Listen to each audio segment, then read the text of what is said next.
this computer. Hi, Leslie. Hello. Welcome to our Earth Hearts interview series. How are you doing today? Not too bad. Not too bad. hmm Oh, perfect. Yeah. Well, let me start with introducing you and give a little bit information about the exhibit which is going on in our studio right now. Well, here we are with Leslie Aguilar, a wonderful artist from San Francisco. His recent works are exhibited in Think Wrong Studio. Currently, we are situated in Exelmore Street, and we all urge you to go and see the beautiful artwork and the beautiful work Leslie has put through all these artworks and through the paintings which you can see behind. Mhm. Well, a little bit about Leslie. Um, So he has been doing artwork since the age of 12 years old when he Correct. started teaching textiles, right? Correct. And Correct. he studied arts and crafts at college before moving to San Francisco in 1977. Hmm. And you had first one-man show in 1978 Correct. and continued showing until 1986. And you're particularly known for geometric abstraction, which we can see in your exhibit as well, which is wonderful.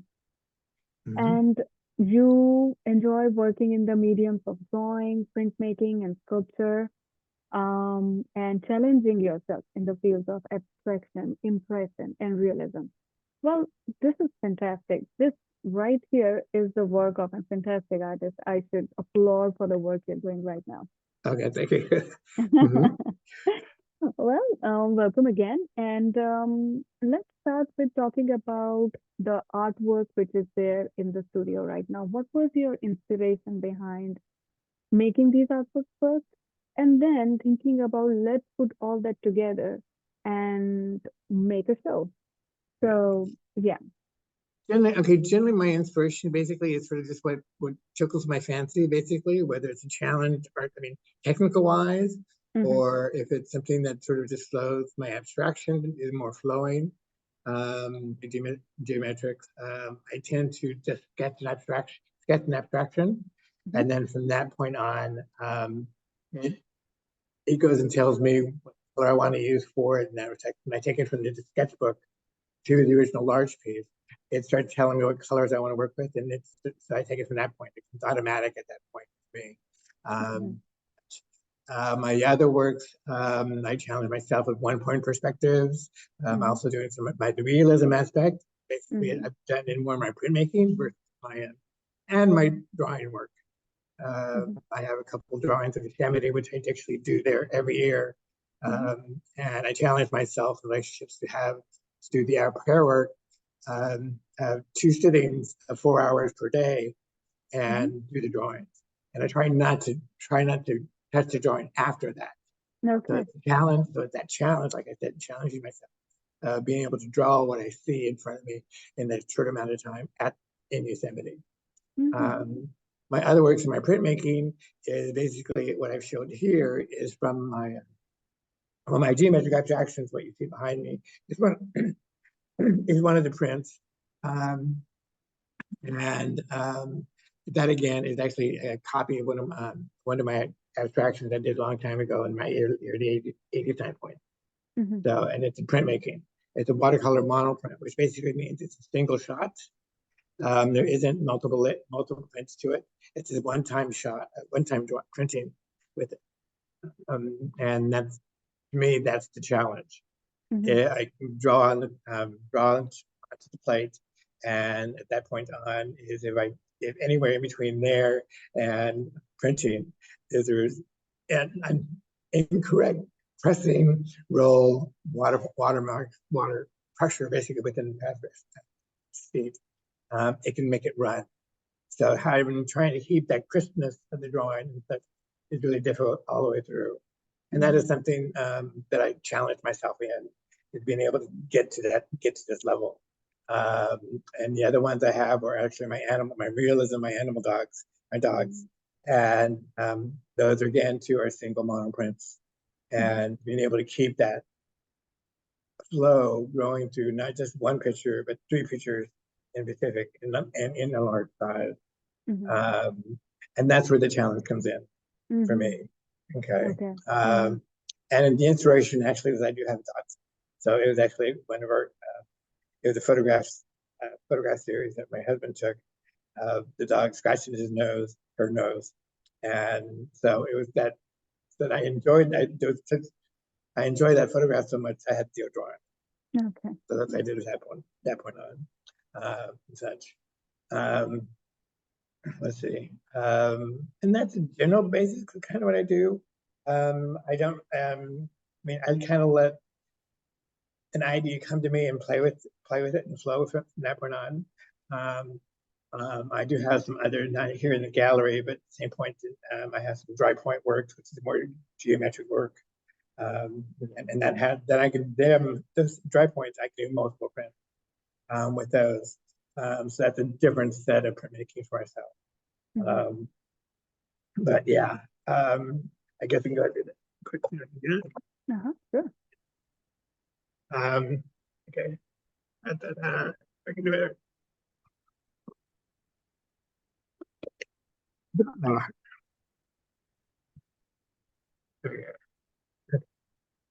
what Yeah. I'm showing you here is a monoprint. Okay. Okay. And then what I'm showing you here, this is actual drawing. Now this, I better go that way.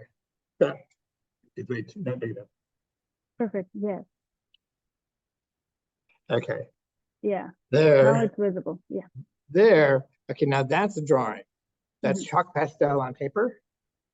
Okay, Mm-hmm. and that's a 4 by 5 foot piece. Mm-hmm. Okay. And then as I talked about relationships with the dogs, those that's a series of the dogs. Oh yeah. Yeah. Okay. And again, those are full sheets of paper and full Mm-hmm. plates. Okay. Okay. And then again with some of my realism and slightly abstraction, it's this Mm-hmm. one, Oh very wow, this is pastel. Okay. perfect. And that's like an 18 by 24 sheet of paper. Uh-huh. And then also my ducks here. Okay. Okay. So Mm-hmm. there's that. In relation to Wonderful. sculpture work, these are my sculpture work here. Um, Yeah. That's my okay. favorite one. Yeah. Okay. Okay. Right. That's far away. Uh-huh. Yeah.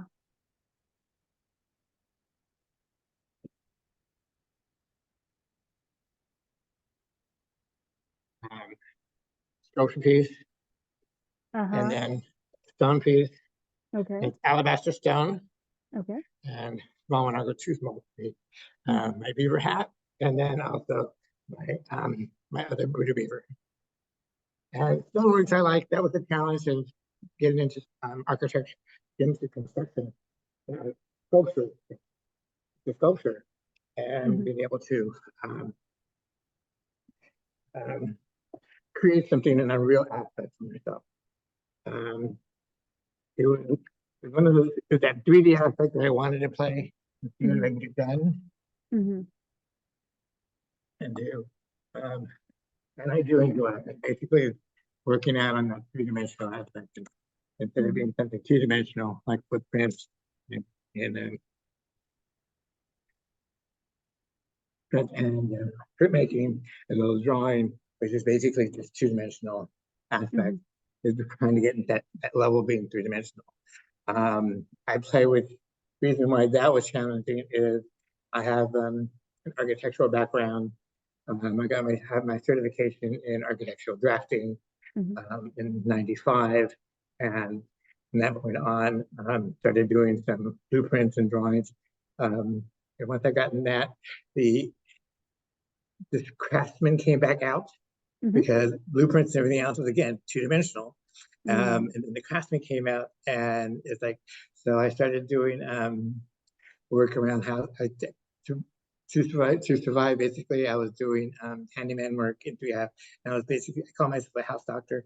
I was doing repairs which would need to be taken care of in the 3 houses here in the city when I was not teaching with Heidi. Mm-hmm. Um, so that's and but that's when the three-dimensional actually came out. Basically, I kind of told myself, if I'm able to draw this, I should be able to build it. Mm-hmm. Okay, and so that's where that sort of came through myself there, is like being able to do that. I've done in bookcases, gestures, house additions, um, redwood decks and staircases and things like this. So I did a variety of different things besides your typical linoleum floor painting and that sort of stuff for homes. So so that was where the two-dimensional part came out for me and such. I didn't get into architecture until architecture until construction, not again until sculpture until about 2010 when I started taking a class, and that's when I really flew off into it and got into that direction. So, and I'm in the middle of working a couple of the pieces. What got me going was there's a sculpture conference every April. It's called California Sculpture Symposium. Um, and it's at the end of each May, each April, the last week of April, and it's down in Southern California, down California in Cambria, which is about 4 hours away from the city. So, what's that? Okay, that's a general gist I can think of here at the show. And a lot of it basically had to do with when I was putting together is like what I wanted, what kind of more of what I wanted to show. That different parts of me, not just one series. I mean, I can create like just like what's behind me. I can create a whole show just on this level or Right. this type of work. Same thing in relationship to printmaking. I can go and take that, and I have enough pieces to be able to go ahead and say, okay, I can, I mean, show about. I have other pieces in that same direction in my printmaking, and then the same thing within my drawings, or my realism drawings, like the assembly pieces, or my 1 points, which is behind, yeah, over here. So it's kind of one of those things. Related to the show is the size of the show, the space itself, such, and what is it that I feel like I really want to impress on the people and about me and my ability in that respect. And I kind of, and I enjoy doing working. It goes back and forth. Um, that's kind of that point. What's good about the point now is I can actually go back into teaching kids again. Actually say that, yeah, I am an artist. I just did a show. So I kind of feel that, I mean, teaching artists beforehand has been, yes, I was relaying way back in my past time. At least now I can go and say, well, yes, last year, I had a gallery show, and this is why I'm able to teach kids what I do. I mean, how to do actually how to draw in that respect. Like I said, I started teaching in '72 when I was in high school, and I was teaching back and forth. But I came back again when I actually met Heidi in '92. I was had there was a workshop or there was a kind of like a workshop, but there was a meeting basically in the Hunter's Point of how to get the artists at Hunter's Point to be supportive with what can we do as artists to let the neighborhood know this is what we do here, and by being part of that, what can we give back to the neighborhood, the Baby Hunters Point. And one of the things that Heidi came up with was being able to teach kids art and how to draw and paint and that sort of stuff. And that's how we met way back then. And I worked with her from '92 to 2000 and such. So there. And then it was back in 2015, I believe, is when I started teaching again outside of Heidi at through the school system at this point. And I ended up being the only artist teaching everything, teaching art. And what I eventually developed was a curriculum going from the very beginning of drawing, like 2 points as a line, or 3 points as a triangle, 4 points as a square, all the way through everything of grayscale, perspective, 1 point and 2 points, body portions, this sort of stuff. And then in the springtime, color, um, hot and cold, what they mean, progressive, recessive, and also other color theories, to the point to where at the end of the school year, they do a drawing. They do a drawing. They take an action pose and they blow it up from a 7 by 9 photograph to a 12 by 16 drawing. And they follow the whole process of creating the grid scale, going ahead and onto the larger sheet, and then doing the main person first, the action pose, then the background, and then from that point on they color the background, and then they finish off by doing coloring of the action pose exactly. And this is the curriculum that I have developed with them, and it works. And I teach basically 4th and 5th graders, which is 10 and 11-year-olds. And I enjoy that. It really works well for me. Besides being able to give that back, such. And in the long run is more of, I want them to be able to know what these things are, generally, not specific, but generally be able to do that. And that's where my fun comes in, and being able to like transfer these things over to another classroom and play with it in that respect. So yeah, that's I really think what else I can go that respect. So. No, great. Like I love listening to you, and I love particularly I love the versatility in your work. Like as you said that you could have had this show with just a monoprint, but then you wanted to show your sculptures and the work you have done in 3D, and it really shows the versatility in your work. And the one of the things that really impresses me that you always challenge yourself in a way that a more realistic work comes out in your craft, which is like fine tuning your talent, fine tuning your craft as and when you go, because it's never too late and to explore anything. So I just and I can see that in your work. My most um, loved artwork is the one which is that 3D sculpture, which is sitting in the middle of everything. And during the reception, I think you put it on your head or somebody else. Yeah, helmet. It was like helmet. Yeah, it was like a helmet. That was the high point for me, because I was like, okay, great. This looks great. This is an artwork which has caught my eye. Okay, thank you. Yeah, thank you. Yeah. It's been a fun one. I've enjoyed having that around.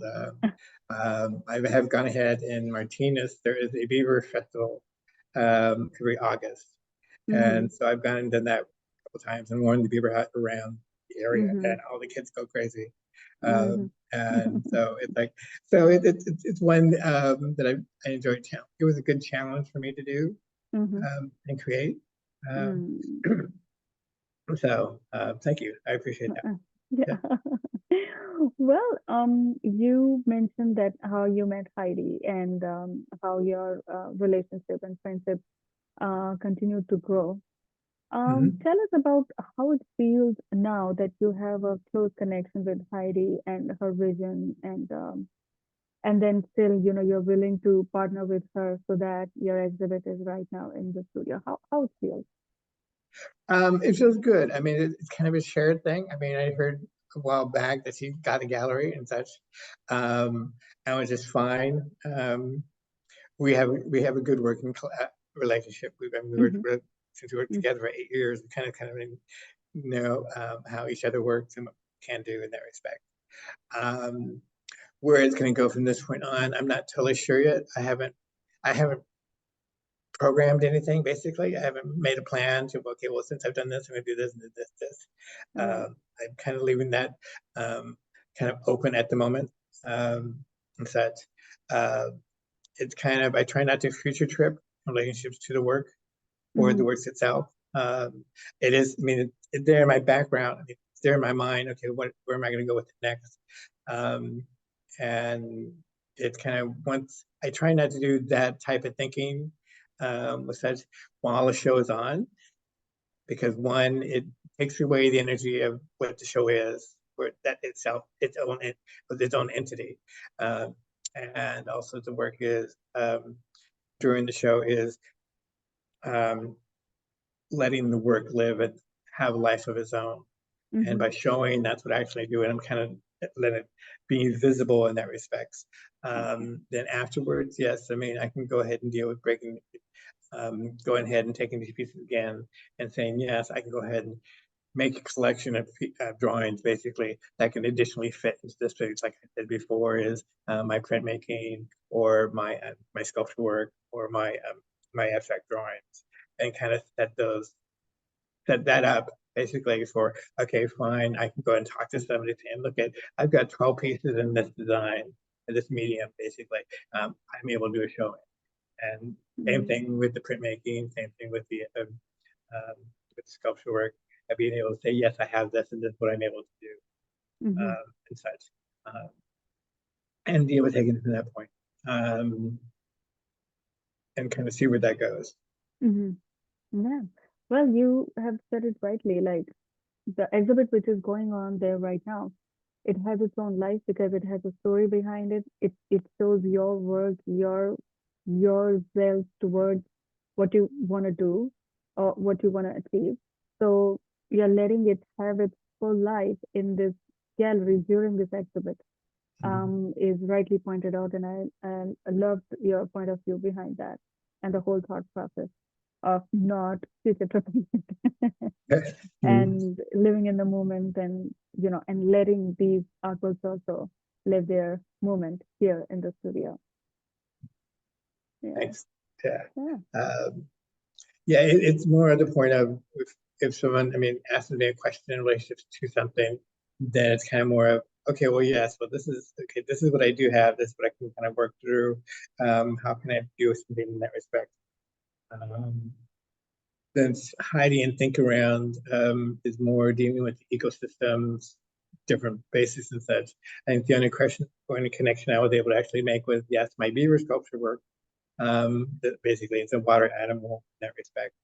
And then since I was dealing with the fact that water as label basically is the watercolor monoprint, which are water soluble pastels, and and basically so that fit into there. And then since I got that realism in, I went into my my Yosemite pieces, and then also then my abstraction. My abstraction is kind of my namesake basically for myself, and that's where I developed my name as an artist, in my abstraction. Great, great. Well, it's like I really loved talking to you. Like you put forth your thought process very in a very in a very big plate, and I like the way you have explained your whole work as an artist, your work in this gallery, and then how your thought process is gonna go forward. It's just very inspiring, and I feel great when I am in in a presence of people like you, because it just inspires us a lot. So thank you so much for talking to us today, and I wish you and the exhibit which is going on right now a lot of success in all the ways you want it to be. Well, thank you very much, and enjoy talking. Yeah, yeah, perfect. All right, you have a good day. Okay, you too.